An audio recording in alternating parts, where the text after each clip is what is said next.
خواتین کی علمی، فکری اور روحانی تحریریں اب صرف پڑھی نہیں سنی بھی جا سکتی ہے صالحات امریکہ کی آڈیو سٹوریز میں۔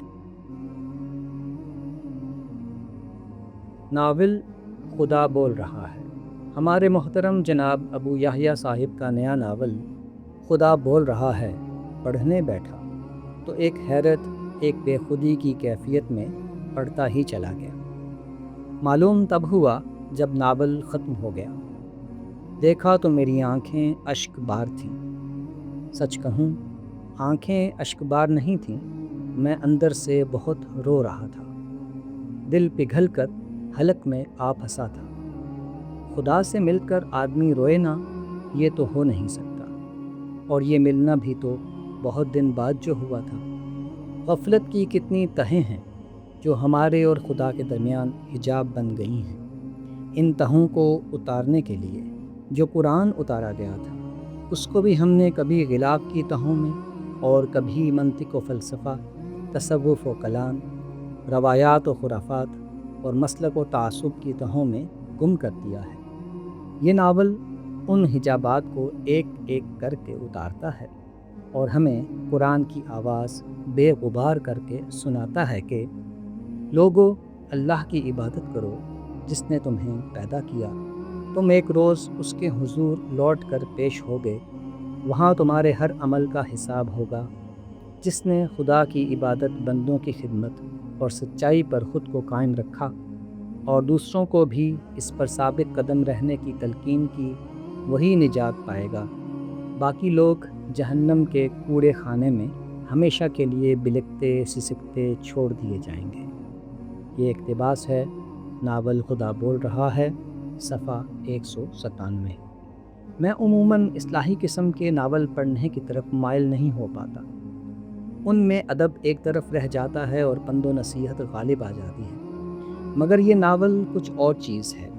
عجب درد دل اور بصیرت سے لکھا ہوا ہے کہ غفلت اور تنقیدی اپچ ہر رکاوٹ کو عبور کر کے قاری کے دل پر جا دستک دیتا ہے، ایسی صدا لگاتا ہے کہ کوئی اہل دل اس سے کان بند نہیں کر سکتا۔ اس ناول کو پڑھنے میں گزرا وقت زندگی کا قیمتی ترین سرمایہ ہے۔ دل کے لیے ہزار سود، ایک نظر کا زیاں۔ یہ ناول جب زندگی شروع ہوگی سے شروع ہونے والی داستان کی چوتھی قسط ہے۔ اس داستان کا آغاز دنیا میں حق و باطل کی کشمکش اور آزمائش کی خدائی اسکیم کی داستان سے شروع ہو کر موت کے بعد میدان حشر کی منزل اور اس سے آگے اس ناول میں جنت میں داخلے اور اس کے برتنے تک پہنچ کر داستان اختتام پذیر ہوتی ہے۔ اس ساری داستان میں قرآن کے پیغام کو بار بار واضح کیا گیا ہے کہ وہ انسان کو موت کے بعد کی ہمیشہ کی زندگی کی کامیابی کے لیے اس دنیا میں ایمان و عمل کا مطلوبہ معیار اختیار کرنے کی دعوت دیتا ہے۔ اس داستان کے اگلے حصوں یعنی قسم اس وقت کی اور آخری جنگ میں بہت سے عقلی، اخلاقی اور شرعی مسائل، مثلا الحاد، لا ادریت، صبر و شکر کی حقیقت، فقہی تفصیلات اور پیچیدگیوں سے ہٹ کر نکاح و طلاق کا شرعی طریقہ، گھریلو ناچاکی وغیرہ کو بھی قرآن کی روشنی میں داستان کی شکل میں بڑی عمدگی سے سمجھایا گیا ہے۔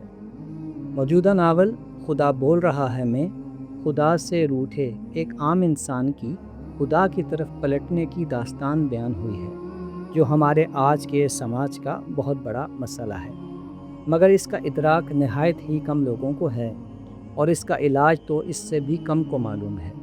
یہ ناول اس درد کا درمان کرتا ہے۔ مصنف نے قرآن کے پیغام کو کیسی سادہ بیانی سے بیان کیا ہے، ملاحظہ کیجیے۔ اگر آپ اجازت دیں تو کیا میں یہ سوال کر سکتا ہوں کہ کیا آپ کو یقین ہے کہ آپ جنت میں جائیں گی؟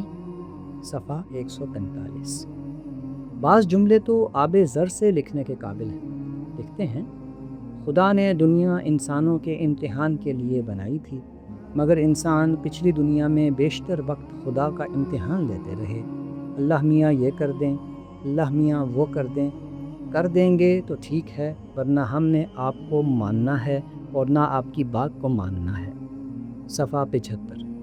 ایک لڑکی کو مرد سے دو طرح کا تحفظ چاہیے ہوتا ہے، ایک یہ کہ وہ اس مرد کے ساتھ ہونے پر خود کو دوسرے مردوں کے شر سے محفوظ سمجھے، دوسرے یہ کہ خود اس مرد کے شر سے بھی محفوظ رہے۔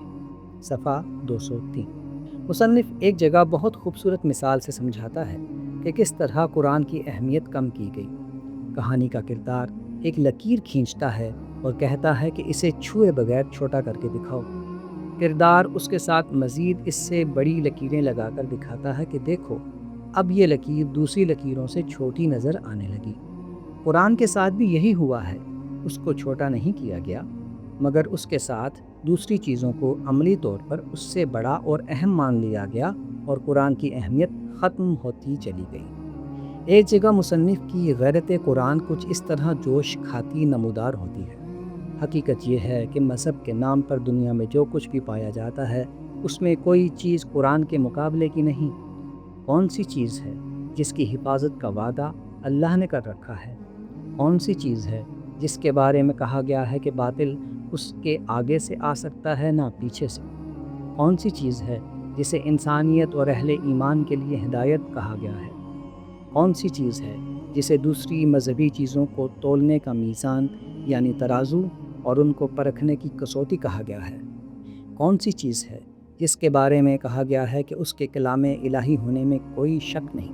کون سی چیز ہے جس کے متعلق آپ کہہ سکتے ہیں کہ اس کی شکل میں خدا بول رہا ہے؟ کوئی ہے؟ کوئی نہیں۔ صفحہ 140۔ اس ناول میں مصنف نے انسانی جذبات و نفسیات کے بارے میں اپنے گہرے مشاہدے کا ثبوت بھی دیا ہے، جس سے ناول کی کہانی ہمارے اور قریب آ جاتی ہے۔ مثلاً کہانی کی ایک کردار اسرا احمد کے بارے میں لکھا ہے۔ اسرا ہر وقت مردوں کے بیچ میں رہتی تھی، وہ اندر سے ان مردوں سے خوف زدہ تھی۔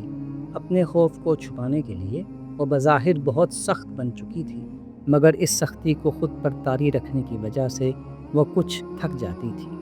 صفحہ 136۔ اسرا جب وقار سے شادی کا فیصلہ کر لیتی ہے تو اس کے اظہار کے لیے وہ فائل پر اپنے نام کے آگے لکھا اپنا خاندانی نام کاٹ کر کہانی کے ہیرو کا نام لکھ لیتی ہے۔ یہ ہمارے معاشرتی پس منظر میں عورت کی نفسیات کا دلچسپ بیان ہے۔ اسی طرح دفاتر میں کولیگز کی آپسی گپ شپ حقیقت سے بہت قریب ہے۔ انسان کا ضمیر کس طرح دیر سے اثر پذیر ہوتا ہے، معاشی عدم تحفظ کا شکار نوجوان جمال اس کی مثال ہے۔ ضمیر بیدار ہونے کے باوجود بھی وہ معاش کے خوف سے مکمل خلاصی نہیں حاصل کر پاتا۔ اسی طرح بوڑھی والدہ کی ممتا بھری جذباتی بلیک میلنگ بھی خوبصورتی سے بیان کی گئی ہے، حتیٰ کہ برتن دھونے کی تفصیل اور اس سے اخذ کردہ نتائج مصنف کے مشاہدے یا تجربے یا دونوں پر دلالت کرتے ہیں۔ بعض جگہ مصنف نے لطیف حصے مزاح کا ذائقہ بھی چکھایا ہے، اور بعض جگہ جذبات اور احساسات کو مؤثر مگر سادہ استعاراتی زبان میں بیان کیا ہے۔ شادی کا پروپوزل ملنے پر کہانی کے دو مرکزی کرداروں کی گفتگو دیکھیے۔ اسرا آپ قرض ادا کرتے کرتے سود ادا کرنے پر آ گئی ہیں۔ سود کھانا ہمارے مذہب میں حرام ہے، میں یہ سود نہیں کھا سکتا۔ یہ سود نہیں، انویسٹمنٹ ہے۔ میں بزنس وومن ہوں، خسارے کا سودا نہیں کرتی۔